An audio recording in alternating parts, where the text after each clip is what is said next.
This is Susan Hayes, and I'm a cannabis attorney. I've been in the trenches of the Capitol all session, working to keep hemp alive and expand our medical cannabis program. And there is really, really bad news for hemp. Under intense pressure from Lieutenant Governor Dan Patrick, the House has caved and tossed their regulated approach to hemp in SB 3 for the Senate's total THC ban. The only cannabinoids that will be legal in Texas after September 1 are CBD and CBG, not the dozens of other non-intoxicating cannabinoids, and definitely not anything with the letters THC. Full-spectrum CBD will be a crime because it has traces of THC in it, so hide grandma's stash by September 1. On medical cannabis, or the Teacup program, we do have a chance to have a much better program if pain stays in HB 46. That bill is in Senate State Affairs and should head to the floor next week. Call your senator now and ask to keep pain in HB 46 and pass a bill to really expand Teacup. Thank you, Susan. And more on the rapidly degrading prospects for THC products in Texas coming up here. It's Friday, May 23rd, 2025. And this is the Progress Texas Daily Dispatch, rapid response on the breaking news stories Texas progressives need to know. I'm Chris Mosier. Political media continues reeling over the passage of what Hafiz Rashid at the New Republic calls a horrid tax bill on Thursday by the margin of a single vote in the U.S. House, taking advantage of the recent deaths of 3 Democratic congressmen, including Houston's Sylvester Turner. Once again, to return to the touchy theme of how age relates to political office, as things stand, the Democrats are particularly vulnerable in this way. Of the 10 oldest members of the U.S. House of Representatives, 9 are Democrats. They range in age from 76 to 86. Among them, of course, are some of our most historically important and beloved progressive lawmakers. But this is an issue that has now bitten the entire country square in the butt. Rashid asks the hard question, do Democrats have an age problem? The party has been reluctant to give younger rising stars more prominent leadership positions, most notably when 75-year-old Representative Jerry Connolly of Virginia, whom we lost just a couple of days ago on Wednesday after a battle with esophageal cancer and whose condition was publicly known, was chosen to be the leading Democrat on the House Oversight Committee over the much younger Alexandria Ocasio-Cortez, who's 35 and very much on fire lately. In the 2024 election, Democrats failed to connect with younger people and lost many of their votes. And now they face a hard battle against Donald Trump's attacks on the country's institutions. The question becomes, are our elder statesmen and women in their 70s and 80s, as deeply appreciated and honored as they are, up for this existential battle for democracy? The Democratic Party needs to take a hard look at this difficult issue right now. Speaking of the party, a statement from newly elected Texas Democratic Party Chair Kendall Scudder on the big, beautiful bullshit bill, quote, with costs already sky high, the billionaire bootlickers in the House of Representatives just passed Trump's disastrous tax agenda that screws over working families and lines the pockets of his billionaire buddies. If they were just going to add $4 trillion to the deficit, what was even the point of all these DOGE cuts other than to kneecap the people who depend on those programs? This bill just lines the gravy train for the top 10% and passes the costs down onto the rest of us. Shame on Representative Jody Arrington for sponsoring this bill and every worthless Texas Republican politician who voted to screw over working families.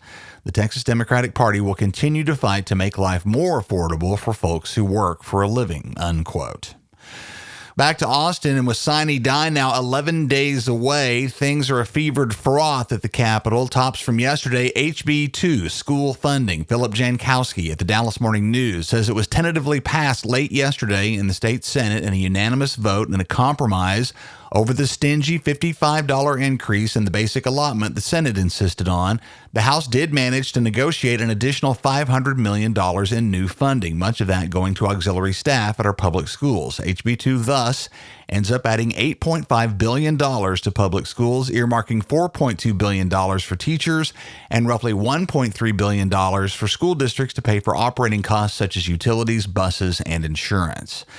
Texas Tribune coverage says the compromise between the two chambers does represent a major investment in public schools, and that's a good thing, but it's also long overdue For one, House Minority Leader Gene Wu remains unimpressed, saying, quote, "The Senate's getting everything that they wanted. The original HB 2 was a 4-month negotiation among all the stakeholders to find a bill that does what it's supposed to do for all school districts, which is keep everyone afloat for now.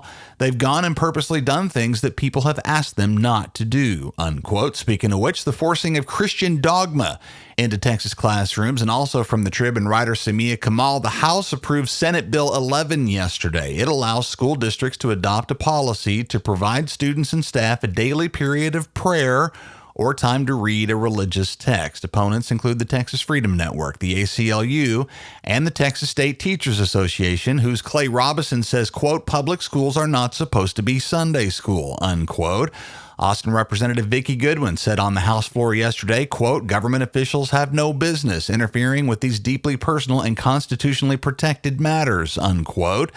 Another detractor of SB 11 is Robert Tuttle, who's a professor of religion and law at George Washington University. Dr. Tuttle says, quote, "The state really is just acting with the intention of promoting religious observance, and that's not one of the permitted purposes the state has under current law," unquote. He has doubts that SB 11 will survive eventual legal challenges on First Amendment grounds. Nevertheless, several Democrats in both the Senate and the House voted in favor of this further encroachment of religion into our public schools and the continued blurring of the line between church and state.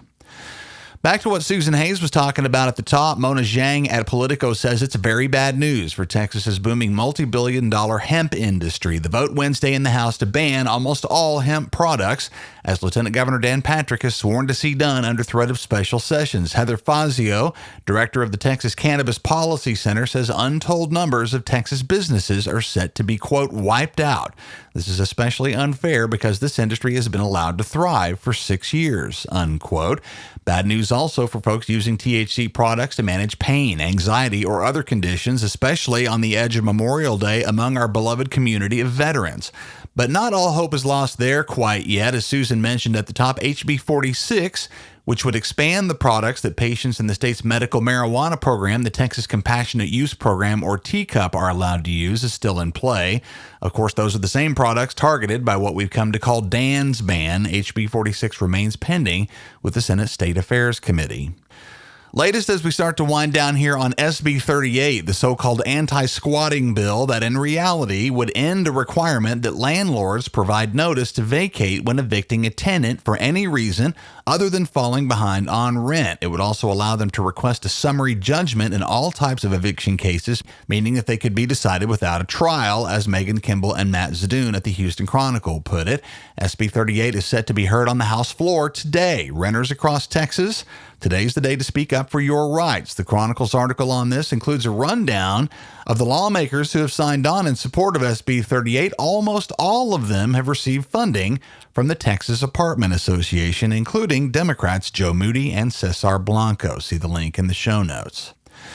As Memorial Day weekend 2025 arrives here at Progress, Texas, we remember the Americans who died fighting fascism abroad, and we grieve the defiling of that sacrifice by the creeping return of fascism now here at home. Our grandfathers stormed foreign beaches to stop dictators, and yet today, Donald Trump and his enablers echo the very authoritarianism those American heroes died to defeat. We cannot look away as democracy is eroded, as cruelty is normalized, as justice and due process are denied, and as truth itself is attacked and undermined. To truly honor the fallen of yesterday, we must all stand up today with clarity, with courage, and with a refusal to let that sacred sacrifice be in vain.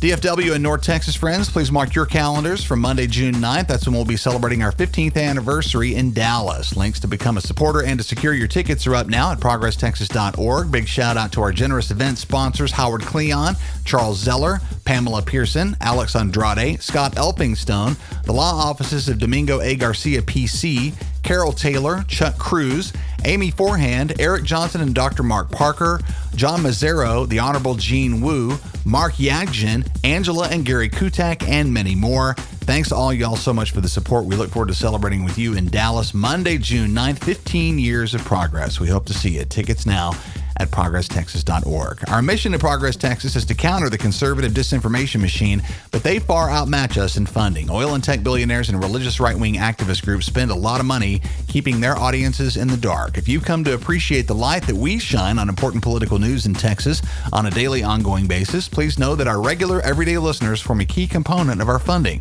If that's you, we could use your support as a monthly contributor, and no amount is too small. Go to ProgressTexas.org/donate. Thanks to Scott Sisk, Rebecca Williams, and Beverly Wright, all three of whom are on the team. Thanks, y'all. That's the Progress Texas Daily Dispatch for this Friday, May 23rd, 2025. Links to all these original stories can be found in our show notes. Progress Texas is a nonprofit rapid response media organization promoting progressive messages and actions. While campaigns come and go, we're the permanent home for progressive media and action in the Lone Star State.